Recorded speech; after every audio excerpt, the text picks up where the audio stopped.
Hello, I'm Karina Kelly. Conventional wisdom tells us planet Earth has 30 years' worth of petroleum supplies left. But what if even that grim estimate turns out to be optimistic? Worldwide, more and more geologists insist oil supplies are likely to reach crisis point in only 2 to 5 years. Jonica Newby plunges us into what could be the real oil crisis. What would happen if the world started running out of oil? It's going to be very difficult to get gasoline for transport. Food is not going to be getting through in enough quantities to the shops. Conventional wisdom says we've got 30 years. So why does a growing group of petroleum experts believe it's coming within 3? I think it's happening now, frankly. It gives me nightmares when I think about what we're headed for. Are they just scaremongers, or have the rest of us been asleep at the wheel?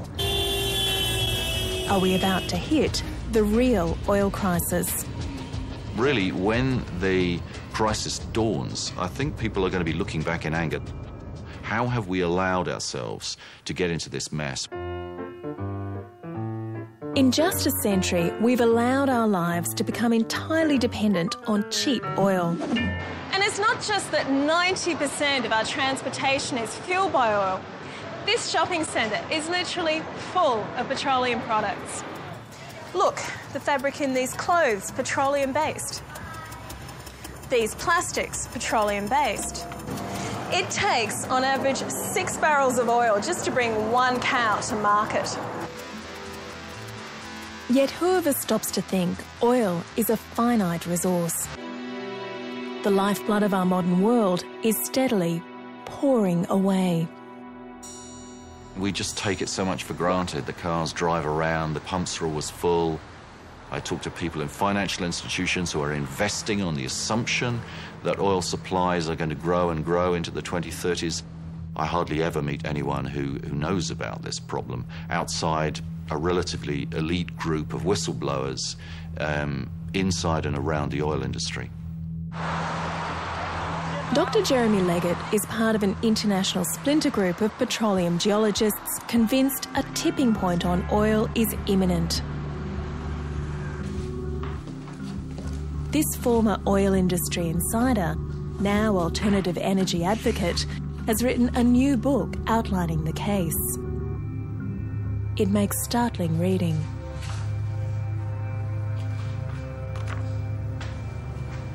This graph traces world oil discoveries. Since 1965, the amount of oil discovered each year has inexorably plunged. Despite all our advances in technology. The last time we discovered a whole new province was the North Sea in the early 1970s. And really, you know, these days, the average size of an oil field that gets discovered is about 50 million barrels. It's nothing. It's a drop in the ocean. We're using 84 million barrels a day.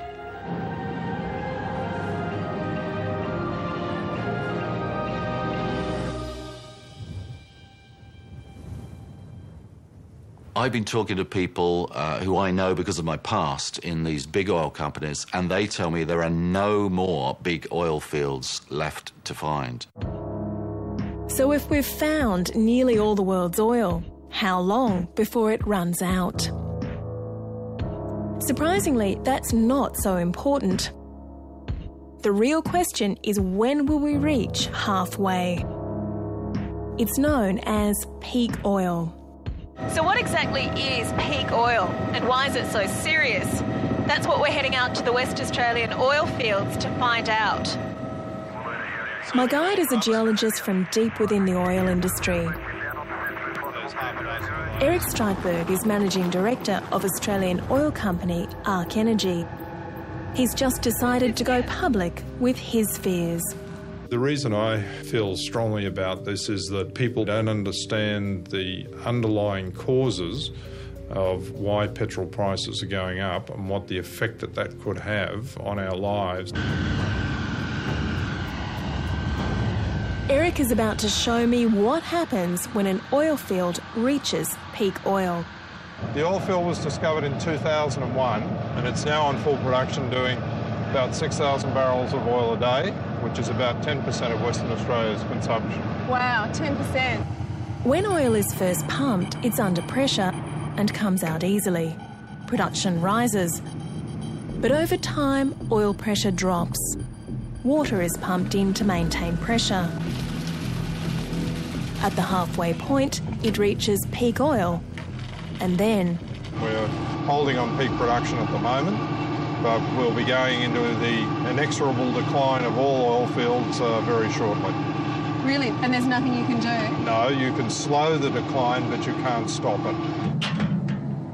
To ram home the point, Eric takes me to an oil field which passed peak oil in 1992.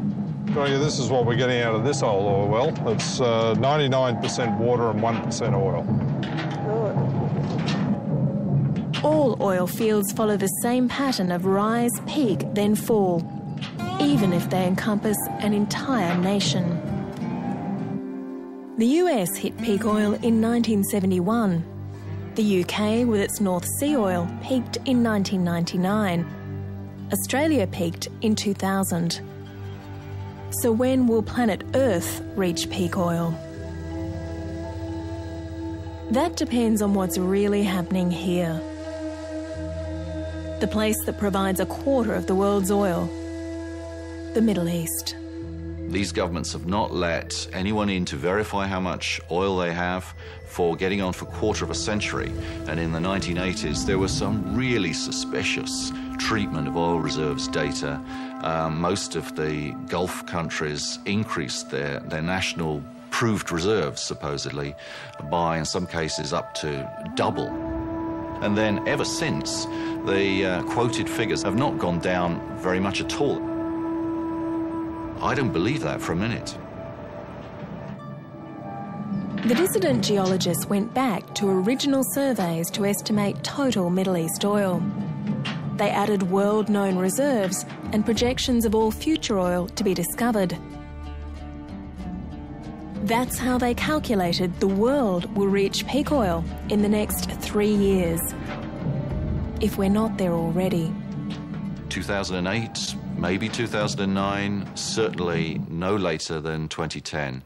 That's the point at which we will no longer be living in a world with growing supplies of generally cheap oil, but instead living in a world of rapidly shrinking supplies of ever vastly more expensive oil.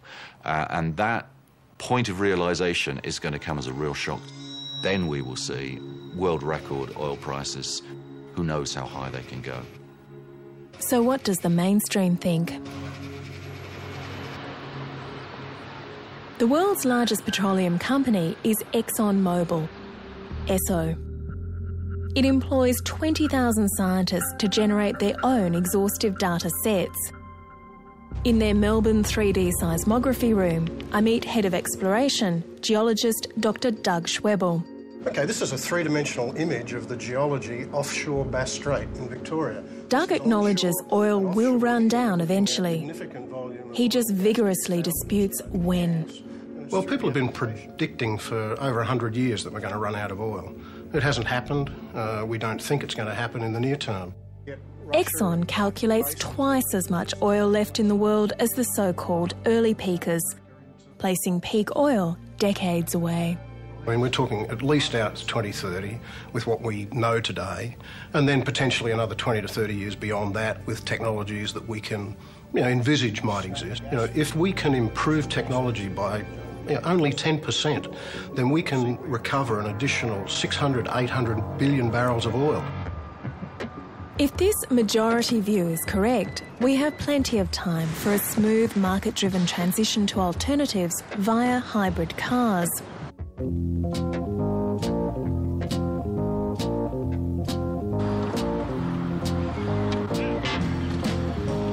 Cruising in the balm of this reassuring future, it's tempting to dismiss the early peak camp entirely as a small bunch of vested interest doomsdayers. But it's not that easy. Petroleum giant Chevron is now running these startling advertisements. And here in Australia, some surprising people have come out in the early peak camp. Earlier this year, Eric Streitberg asked an extraordinary question at the Australian Petroleum Production and Exploration Association conference. I asked them to put up their hands if they thought that we had reached peak oil. 50% of the people in the audience put up their hands saying that they believe we're at peak oil, and these are practicing petroleum industry professionals. So what if they're right? This is what the early peak camp are terrified of. An apocalyptic gulf between dwindling supply and rising demand from the voracious east. It's panic that causes collapses in markets. People start selling their shares. That's what happened in October 1929, and it just snowballs. Rationing, people having to queue for 3 days to get a tank full of petrol, people not being able to afford to heat their houses. Getting to $2 to $3 to $4 a litre, you really are grinding to a halt. But couldn't we just switch to alternatives, like solar cars or hydrogen? Professor Peter Newman should know. He's been trying to prepare his hometown of Perth with a post-petroleum transport system, which includes Australia's first hydrogen buses. This is a transition that can't be done overnight. Hydrogen technology is being developed, but it is a 20-year program. 20 years? Yeah, the next 20 years are an absolute critical point where I don't know that we can make it. I just feel we haven't started soon enough. The trouble is, if peak oil is imminent, then other mooted oil substitutes like biofuels, tar sands, shale oil could only yield a fraction of the world's needs. And no one can think of an alternative fuel for aeroplanes. So I've looked at it all, and I don't see a way of closing the gap quickly enough. That's the honest and depressing answer. It's all about renaissance. It's all about how quickly we can repair the problems and get an alternative infrastructure after the crisis breaks.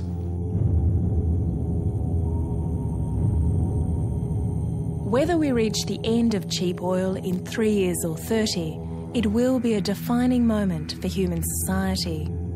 Even if there's only a 1 in 10 chance the early peakers are right. With the lifeblood of our economy at stake, shouldn't we listen, just in case? If people like myself are taking the view that they need to speak out, I think it's time to start taking it seriously. We have lots of preparedness for terrorist attacks, but where's the plan for peak oil? We don't have one. I think the interesting thing about the problem is that we'll find out who's right really soon. Within a few years, it'll happen and play out on our watch.